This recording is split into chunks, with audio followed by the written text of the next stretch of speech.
Mayoral Memo with Matthew Dickerson from Dubbo Regional Council.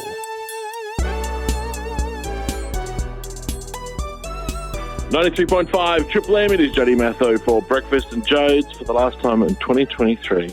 We are speaking with the Mayor of Dubbo, Matthew Dickerson. How are you, Matthew? Oh, it seems a bit sad, doesn't it? End of the year, there's a lot of time to reflect and look back at the year, but it's a bit sad because we won't chat for a couple of weeks. It'll be a couple of weeks. It will be. Before we know, we're back into the swing of things. I know. We'll have to, do like another, hi, I'm Jody. Hi, this is Matthew. Mr. Mayor, reflecting on the year, there's been a lot of highlights. We could talk for hours, but I'd like to think that one of the things that Dubbo is known for is our sort of local sport. It's been a big year for sporting events in Dubbo. I feel like I've actually ended the year the same way I started the year because I went down to the cricket the other day for the under 13, 14 and 15 boys youth cricket championships and tossed the coin to start off one of the matches there. And at the beginning of the year, I was tossing the coin for the Cricket New South Wales State Challenge for the under 14 boys and under 15 girls. So it started the way it finished, but in between, we've had some sport here. We've had swimming meetings here. We've had New South Wales Country Athletic Championships at our wonderful Barden Park. We've had Region 3 Little Athletics Championships. And, of course, we had that little event that attracted 7,000 people to Dubbo. New South Wales Junior State Cup Northern Conference was held here.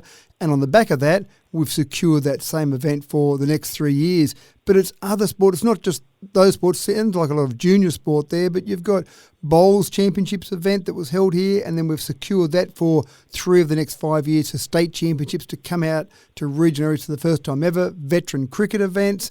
And then you've just got events that we all can participate in, Dubbo Stampede, Macquarie Titan Mud Run, Park Run every Saturday. It does feel like there's been a lot of sport throughout the year, which is fantastic for our health and well-being and just enjoyment of living in a wonderful regional location.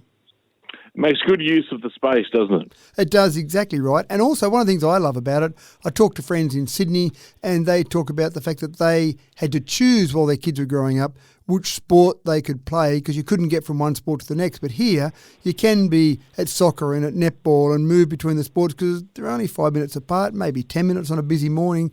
But again, it does make it easy to get around. Yeah, for sure. Yeah, absolutely. And I just wanted to give a shout out to, what sport goes under the radar all the time here in Dubbo, I think anyway, is the netball. Netball?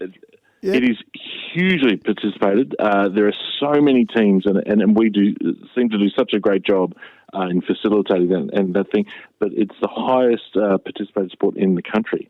Well, so you are more people play netball than any other sport. You are talking, of course, Matho, to a former netball coach here.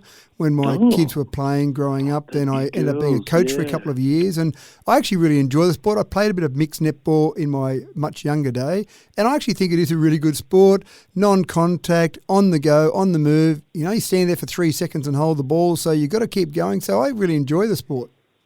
Non-contact. That's so funny. not when Jody's playing, Matthew. Not when Jody's playing. It's all elbows. It's all elbows, big and insults. Yes, absolutely. Now, we bounced back so well from, COVID with our visitors. Can you talk about a bit of the highlights from that? I love the numbers we have going through our various facilities. The visitor economy is responsible for about $450 million into our economy.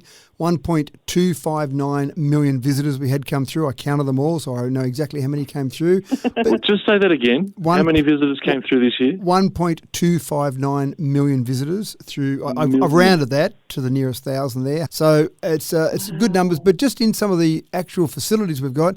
So you look at something like our Western Plains Cultural Centre, 133,992 visitors. Now, that's a big year, but we had the Archibald Prize exhibition there this year, so that obviously adds to that. There's a lot of people that want to go through and see that. But even things like Art Express, that was fantastic. Looking at the artworks from Year 12 students that were curated of the best across the state that ended up here at our Cultural Centre. Then you look at something like the DRTCC, the Dubbo Regional Theatre and Convention Centre, 74,906 visitors. Of those, over 30% or approximately 30% of those ticket sales go to outside our region. So a lot of visitors come for that. And then, of course, the Old Dubbo Jail, 47,270 visitors. And I'd strongly encourage people, to go along, even if they went 2 weeks ago, go along to the jail again, because we've got a new Life of Crime exhibit. We've got a new touchscreen in the Gallows Gallery, and there's a new book associated with that Life of Crime as well. So that's really good. Keeping in mind, Matho, that you and Jody, I'm going to let you in for free to the Old Dubbo Jail. As long as you turn up, showing that you live in the Dubbo Regional Council LGA, you get in for free.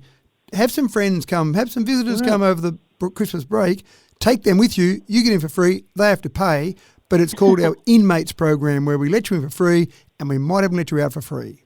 Oh, that's great. Yeah, I hope they let us out, because sounds like fun.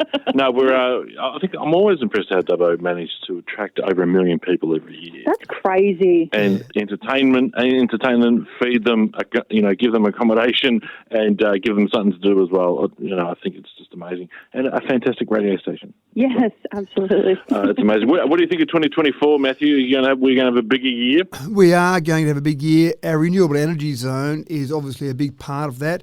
The announcement was made only just this morning, a few hours ago, that the res here has just been upgraded from a 3 gigawatt res to a 6 gigawatt res, so that's going to double the size of that.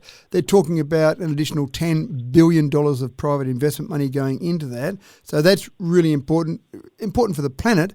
But by the time that res is finished, the Central West Arana Renewable Energy Zone is finished, we'll be powering about 42% of the state from this area just around Dubbo, more around the Wellington area there. So that's pretty exciting, but that's going to inject a huge amount of money. And our challenge from a council perspective is how we accommodate and cater for all these people that will be moving to Dubbo. Yeah, no, it does sound pretty huge. A lot of things happening, so we're all braced for a big 2024. Matthew Dickinson, thank you so much for joining us today, mate, and hope you and the family have a wonderful Christmas and a great New Year. Thank you, and I'd really like to thank Triple M for the support you've given me and allowed me to come along and chat to residents of Dubbo, and obviously a big Merry Christmas to you and Jody and all the residents in Dubbo. And yes, it will be a big year. I look forward to next year. Thank you, Matthew. Thank you so much.